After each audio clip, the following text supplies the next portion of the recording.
So before the Superman cape, right? Because I like to think of, us as superheroes too, right? We're out here trying to change the lives, right? And we want to change our lives, but at the same time we want to change the lives for those that come behind us. You got to first change yourself, but then once you can do that, then it is really, the focus is to give back. Right. And then give back more, First give back to your family, and then start giving back to others. Exactly. So I like to think of us as entrepreneurs, we're superheroes. So tell me about Collin Schwartz.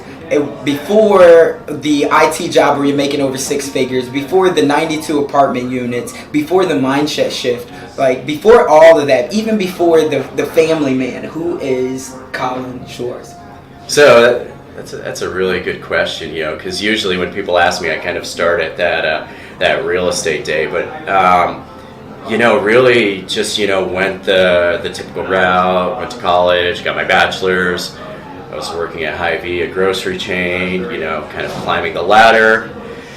Got my master's, realized that I didn't want to work those hours working for somebody else. So I found the 9-to-5 job, which is, the dream world, Monday through Friday, 9 to 5. And at first I was like, this is great, Started as an analyst, got promoted up to, the IT, which honestly for somebody like me, and, I went to Berlin High School in New Mexico, 50% graduation rate there, that not overall the best education, but really I was like, man, I'm doing well, I'm going to retire at, whatever, I'm 60 years old, I'm on the path, I'm saving in my 401k, so yeah, that's really where I was, and so now I'm going to fast forward, married, I have 2 children now, but really the day that changed things for me was January 1st, 2017. From a friend's recommendation, I picked up Rich Dad, Poor Dad. It was also gateway. Yes, the gateway, so it's the gateway drug. So if anybody's listening to this, has not read Rich Dad, Poor Dad, and you want to be an investor, you want to get passive income, you want to shift your mindset, like, turn this off, go pick it up right now. I'll buy you a copy of it. Seriously, it's that life-changing. But it was the last day of vacation. Me and my wife were up in Canada, and I picked this book up, and I'm just like, what have I been doing for the previous 31 years of my life? Like, there are so many different opportunities, and I've been thinking about this incredibly wrong. Like, I've always known, I think a lot of people that get into entrepreneurship or real estate have always said, like, I've had that bug, like there's something else out there, but I don't know what it is. Right. It's hard just to figure it out because, our education systems, nothing grooms you for that. It grooms you to be an employee. But anyways, read that, and I was like, okay, I am making a change. So I just started educating myself as much as possible. Read Millionaire Real Estate Investor, read about another dozen books within that first month. Found bigger pockets. And then I just started applying everything I read. So I started calling real estate agents. I didn't take a lunch break for over a year until I left my job. I would just go walk the neighborhoods. I would get on the phone. I would call anybody I knew who I thought was smarter than me or involved in real estate. I was able, through networking, to meet my first partner, Stephen Sykes. We got together, and we actually bought our first deal together in April. It was April 24th. We picked up a 3-plex. So, there was. So let's kind of back up a little bit, right? So you first read about Rich Dad, Poor Dad. You're like, oh, it's all the affirmations that you were already telling yourself that there was another way you could create this lifestyle by your design. You started to dream, right? Yep. You're like, man, what if I can get these properties? What if I can do everything that he's talking about? Live off the passive income. I knew I had some equity in my home and money that was just sitting there doing absolutely nothing, waiting for me, at the age of 65 at retirement to enjoy them. Yeah. So talk to me about how do you then start to surround yourself with other people who, like, are you reaching out to these people on Bigger Pockets and they're connecting you with somebody? How are you finding all of these people? Because it's hard just when you got the dream, you're like, oh, I want to get out there. I want to tell the world about this. Yeah. How do you connect with other people at the beginning? So that is the absolute hardest part, because at the beginning, you've been surrounding yourself with people that aren't affiliated with any of this at all. So it's like, you're starting at ground zero. You're really having to build your own house from nothing. So honestly, I just asked my wife, I'm like, hey, who's a smart person I should reach out to? And she recommended, her cousin's boyfriend. Well, he recommended me to somebody. He was an attorney.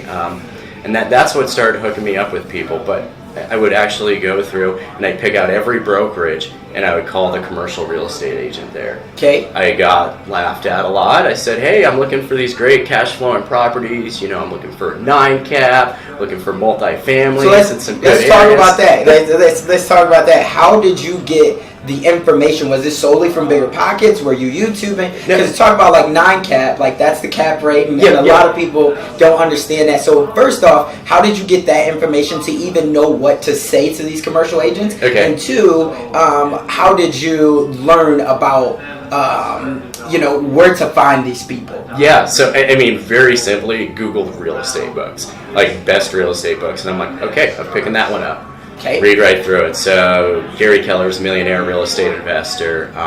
That really set the foundation, and it tells you a lot about cap rates, cash flow, utilizing leverage, so utilizing the bank's money, other people's money, and the passive income that you can basically get off these properties.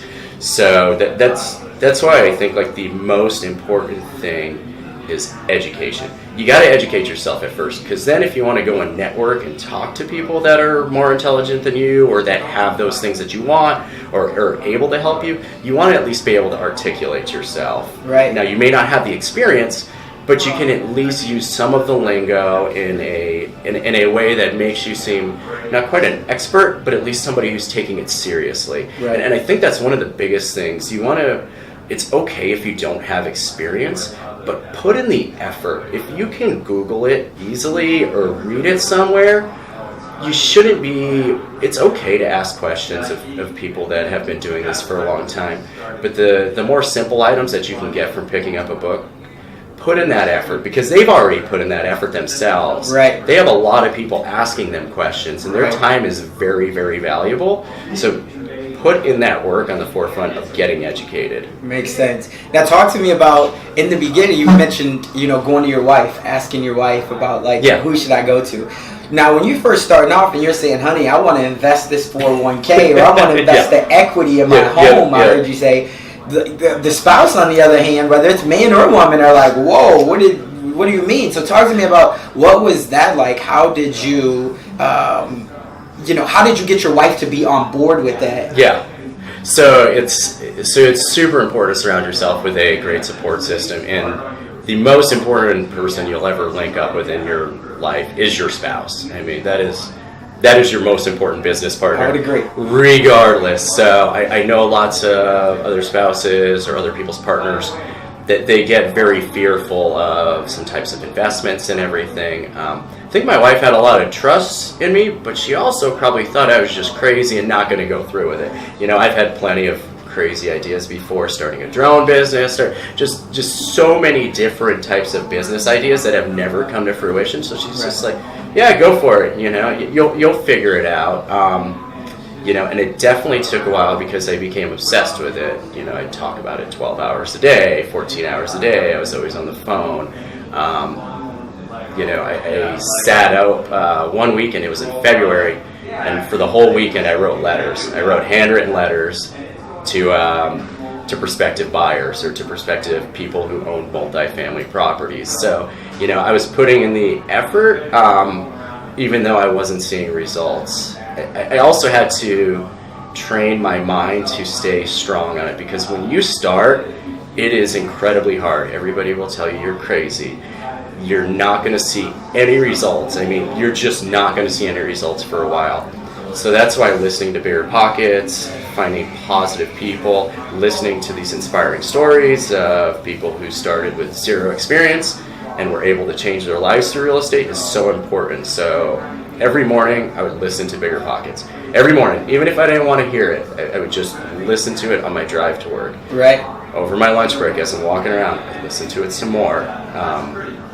So yeah, it's important to stay motivated. So, I mean, back to my wife, she was very, very supportive, but at the same time, it seemed kind of like a crazy, far-off idea. Right. So, and I hadn't properly maybe spelled it out for her on what my vision was, nor did I know what my vision was. You know, it was to buy a couple properties and make some cash flow and live off that. If you would have told me then that I would have 92 rental units now, left my job, and just kind of all these successes I've had, as well as meeting all these fantastic people, I just wouldn't have believed you. Like, it's just so far off, so far off. So let's dive into that. Now, a lot of people, they want to know how they can get their first unit. Yeah. Right? So talk to us about, from the moment that you said, I'm going to take action, I'm going to go out and get this first unit, whether it's single family, duplex, or multifamily, what does that look like? Like, where did you find the deal? Who did someone bring the deal to you? Yep. How did you know the funding to have? Walk us through that process. So I'm not going to beat on education, but most importantly, get yourself educated. Second, realize what your resources are. So start talking to lenders. I met up with 4 different lenders. I chose them through different means: a big bank, banks I banked with, as well as just recommendations that I could find or anything like that. So know how much money or resources that you have to invest with. I mean, that could be talking to family, that could be talking to friends, say, hey, can you lend me some money? This is what I'm looking at. Start analyzing properties. So really understand what your funding can be. After that, start analyzing all the properties. Go on Realtor.com, go on Zillow, go on LoopNet, start looking through pro formas, and just start getting more comfortable with that.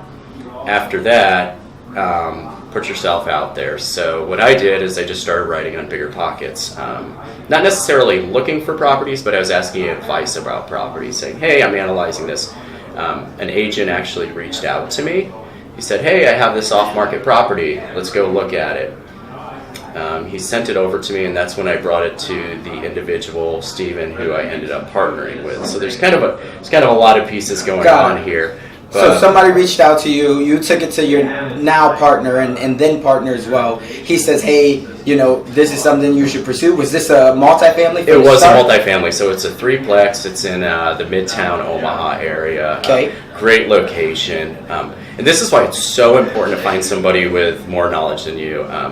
At the time, Steven had 50 units, so I was like, wow, this guy's a stud. This guy is exactly where I want to be.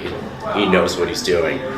So I showed him the property, and my first thoughts when I walked through it, I was like, man, this place is a dump. I'm scared of it. It's only $2,200 in rent. They want $275,000 for it. Like, this is not a deal. It does not cash flow.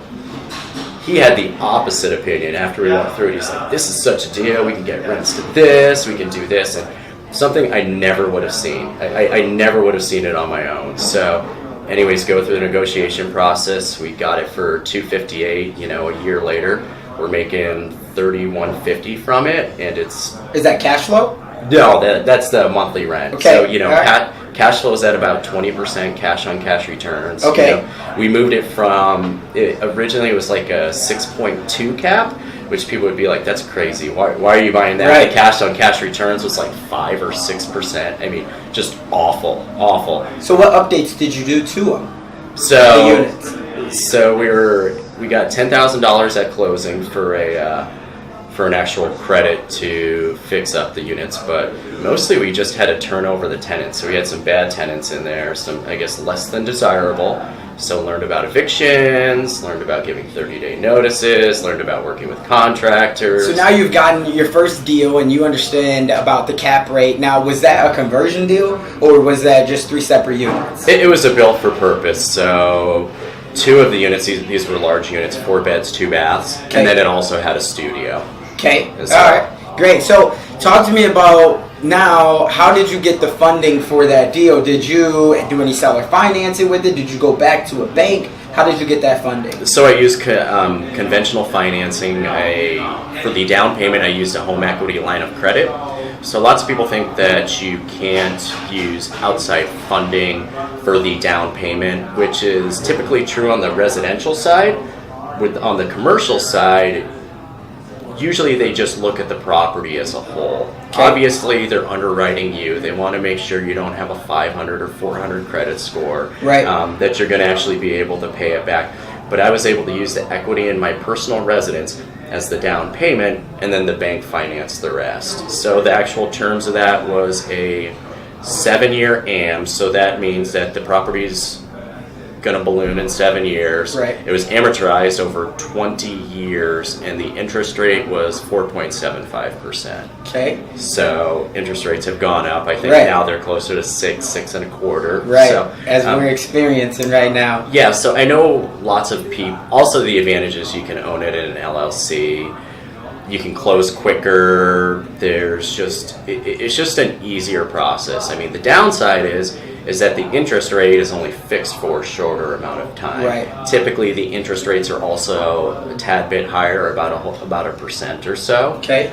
So the advantage, if we used residential financing, we would have had it fixed for 25 or 30 years. Right. So there is some additional risks with going with commercial financing, but there's also not a cap on how many loans you can have, because on residential you can only have 10 loans. Right. Yeah. So talk to me. You said that you also got 10,000 in seller credits on that first unit. Yes. Okay. Talk to me about how did you negotiate that? So it's not quite a seller credit. What we did was we increased the overall purchase price of the property. Okay. And was able to get $10,000 back at closing. So you really paid $248 for it, or you paid $268? Paid $268 for it. Got it. But the $10,000 we received back at closing. So that's a really important thing to do, so that you have some CapEx funds to work with right away. Got it. So that's huge. That's huge. That's absolutely huge. And do you try to do that on all your deals? I try to do it on a lot of them, or get construction lines. Yeah, using that extra $10,000, so if you figure you put 20% down, you're actually having to come up with $2,000 of that. Right. But then the property is paying for the rest of that. So Right. you have to come up with that initial portion, but then you're getting that funding directly back, and now you have a little cushion to either do renovations, or if an emergency happens, all your tenants leave, their furnace goes out, or there's just kind of unknown issues. It gives you that little buffer, so if you don't have extra personal funds, or you don't want to come out of your pocket after that point, it's a good buffer. So I suggest people do that all the time. I mean, I do it, pretty much with everyone. Okay. Every deal. So we're going to talk about two things. First is, how much money, if you don't mind saying, like how much did you have in your personal home that you were able to use it as a home equity line of credit? Like if somebody just has 10 to 15,000, is that good? Or do you need like 100,000? Yeah, so I definitely had a higher amount. It was about 200,000 of equity in my home. But yeah, really, you can start off if you have 10 or 15,000 and you find a deal. Absolutely, there's no reason you can't. I mean, if you have $2,000, then you're probably going to have to find additional sources or additional ways to add value. But if you have that 10 or 15,000, it's not your only $10 or $15,000. So you want to have a little buffer. Real estate is risky. There's going to be things that come up. There's going to be unexpected vacancies. You know, there's going to be things that go wrong. But yeah, if you have that much funding, one of my partners now, younger guy, he did not have a ton of money to start with, and within a couple months, we now own 8 units together, and we're about to own 12 units together. So talk to me about, because you started out, and you started out with one partner, now you have how many partners? 3 different partners. 3 different partners. Now, do they all go find the deals, or do you find the deal? How do you decide who you do deals with? It's a mix. So at first, I was finding the deals. I started doing, as I mentioned before, I sent out a bunch of letters. Mm-hmm. I figured, hey, before I'm going to pay somebody to do this, I need to prove the process to myself. Right. And I had great results on it. I actually got 6 deals off those 191 letters. Okay. Which definitely catapulted me. So let's dive into that. Yeah. You send out a letter, right? You say, hey, I want to buy your property. Yes. Right? To a seller. Yep. Then you say, give me a call if you're interested in selling. They call you up and they say, hey, I'm interested in selling. How much are you going to give me for my property? Pretty much. So there's a couple different ways in which the people that call back go. They say, don't ever call me again. They say, hey, I am interested. Or they say, hey, I've gotten 100 of these letters. Yeah, how much are you going to give me? Trying to Do you ever go knocking on the door? Or you just leave the letter and... So I have stopped landlords on the street that I see that are landlords out servicing their properties. And I'll just start a conversation with them. But as far as the conversation on the phone, yeah. So what's really important is give them information about yourself that's personal. So you are invading these people's privacy. You're like, hey, I know you own this place. I sent this letter to your house. Now I want to buy it. So you're kind of that telemarketer that nobody really likes. Right. So open up, say who you are, say, my name's Collin Schwartz. I live in Omaha. I'm interested in purchasing your property. I've got 2 kids, and I'm just looking for investment properties. I'm really interested in real estate. I own a few properties, et cetera, et cetera. I currently work here. Give them some information, and then start listening to them. Let them talk. Let them talk as much as possible, and make sure you do not throw out a price. Have them throw out a price. You can shoot yourself in the foot, because you could basically say you'll pay $30,000 more than what they would think is acceptable. So build up a relationship. And honestly, what I found is, I probably had 30 phone conversations from those first rounds of letters. And one of the best things was just talking to these individuals who have been investing for 30 years and just learning from them. There's so much information. So don't come off trying to just, hey, I want to buy your property. I'm looking to be some real estate mogul. Just be genuinely interested. What are the questions you have about real estate, and learn from them. Right. So I love it. That was a big piece, and that makes it fun too. You're building all these relationships. You're talking to interesting people. You also start meeting a lot of people who have become millionaires and have become super successful through real estate, and they start telling you their stories, and it helps you realize you're on the right path. Right. I love it. So now they throw out a number, right? You got to then go back to your partners, or how are you now diving into those numbers? Like, do you automatically know a number in your mind? Do you say I got to run it on a spreadsheet? Yeah. So I think what's important first. So sometimes you'll get a caller out of the blue, and you're like, "Oh crap! I need to figure out where this property even is. I don't remember where that address is." So I usually ask them to hold on. I go to my computer, pull it up on the assessor's site, pull it up on Zillow. I'm like, okay, cool. I'm going to start, running some numbers. Do you mind giving me the rents? What repairs have been made recently? Like, does it have a new roof?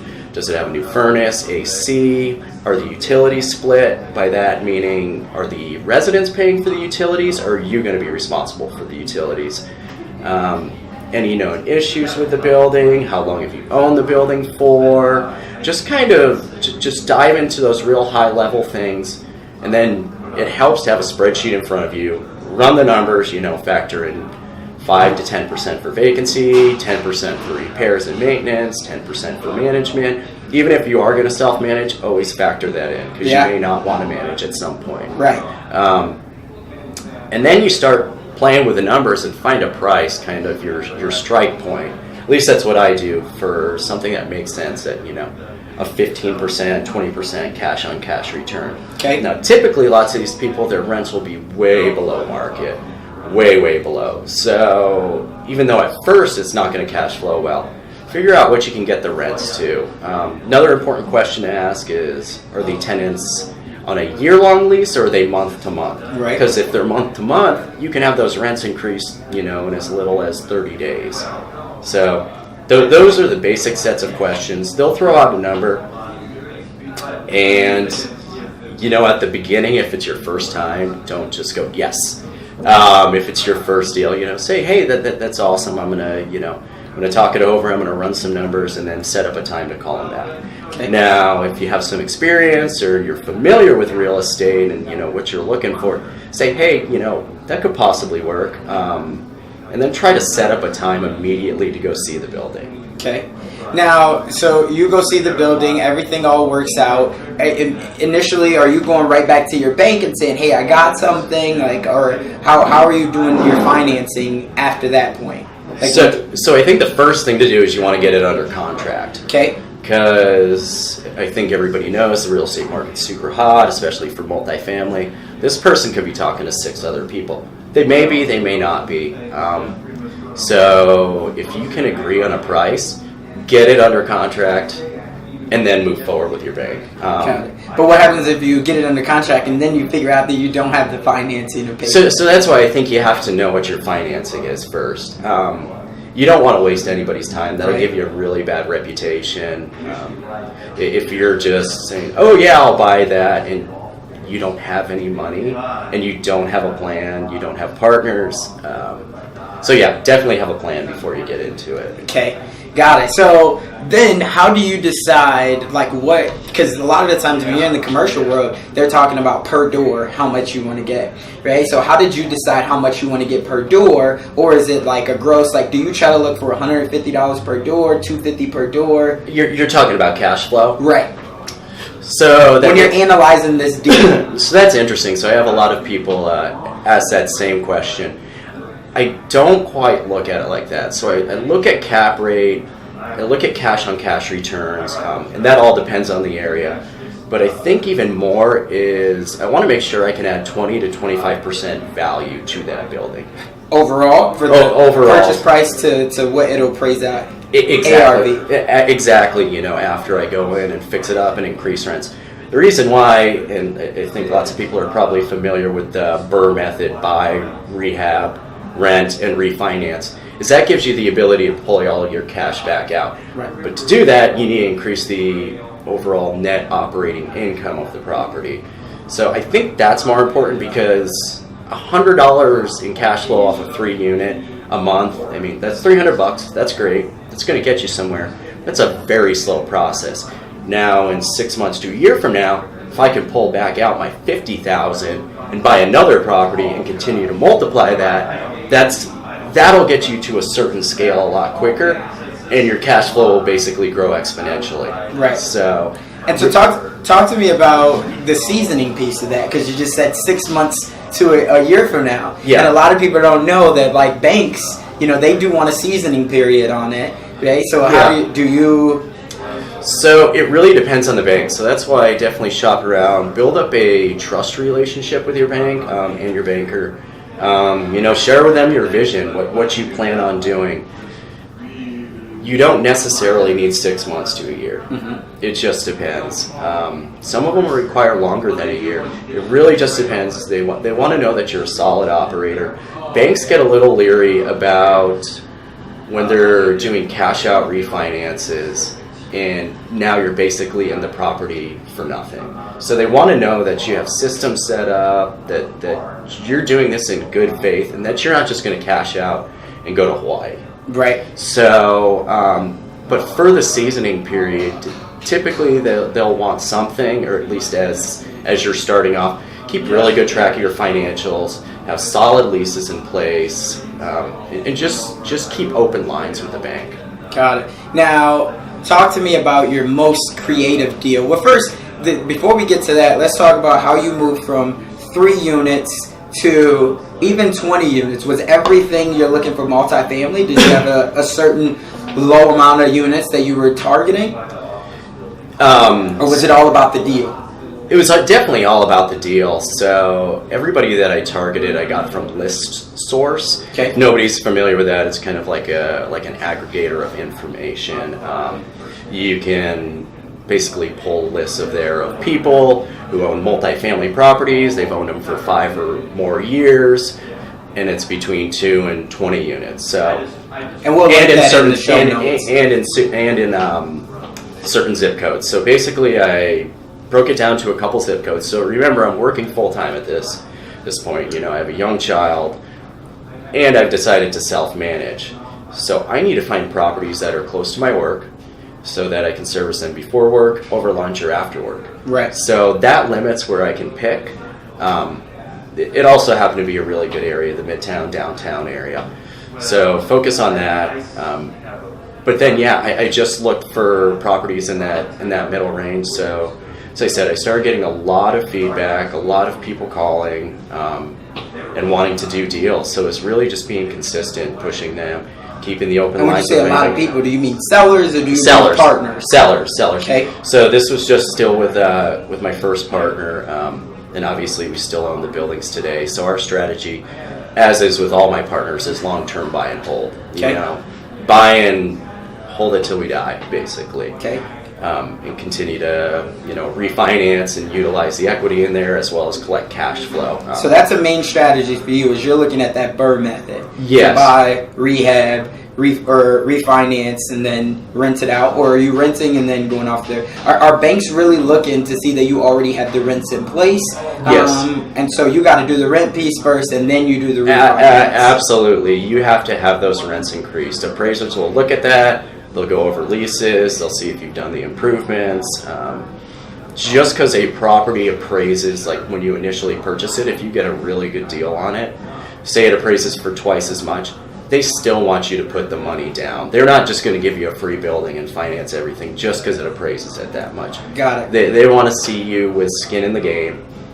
Then you can go and increase it to what it should be, and then they might do the cash out refi so that you're minimal cash left into the building, and you can use that for the next property. But yeah, so those first 25 units I was able to collect in 4 months. 4 months after my first deal. So by August or so, what did that breakdown look like? Like 8-plex, 6-plex, 12-plex? So it was 3 duplexes, a 3-plex, an 11-plex, and then I think it was a 5-plex. I need to do my math and look back at it. But yeah, that was the basic breakdown. So smaller multifamilies, and this is once again where I bring up partnerships. My partner actually brought me the 11-plex, so I brought him those previous deals, and he found this one off market, and it's like, hey, do you want to get on this? I mean, these are opportunities that just don't come up if you were to take all the deals yourself. Right. Say if I were to find them all, and I'm like, no, I'm going to keep them all, I'm going to keep all the money, this is, there's these great opportunities. Right. The more people you partner with, it increases complexity, but it also increases your opportunities. Right. And a lot of people don't like to partner because they have that mindset of like, I can only do it by myself, and they get scared of partnerships. But just like you said, it's going to create a lot more deals, and I've seen to find that out as well. Yeah, absolutely. So that was a crazy period because 4 months. In 4 months from when I did my first deal, and I'm like, okay, this is all making sense, and this is a lot of fun. Yeah. Like I was just having so much fun, meeting contractors, like actually building a business, building systems. And you're managing all these properties, or do you all start off with the property manager? No. So initially my goal was like, I'm going to buy properties, get cash flow, and I'm not going to manage. Like mailbox money all day. Right. Quickly I realized when I was analyzing a lot of deals that the property management company was making a lot of the money, and that it would take multiple years before you could actually get that property to a place where it's cash flowing sufficiently where you're going to be getting that income source. There's deferred maintenance, there's extra vacancy. So I began managing, and it's probably the best thing I've done. My vacancy rates, after rehab, probably under 2%. Able to increase the rents higher than you typically would, and just you have more control. You pick better tenant base. What you have to realize is, like, I was throwing all my chips on the table, and for me to hand that over to somebody else, right?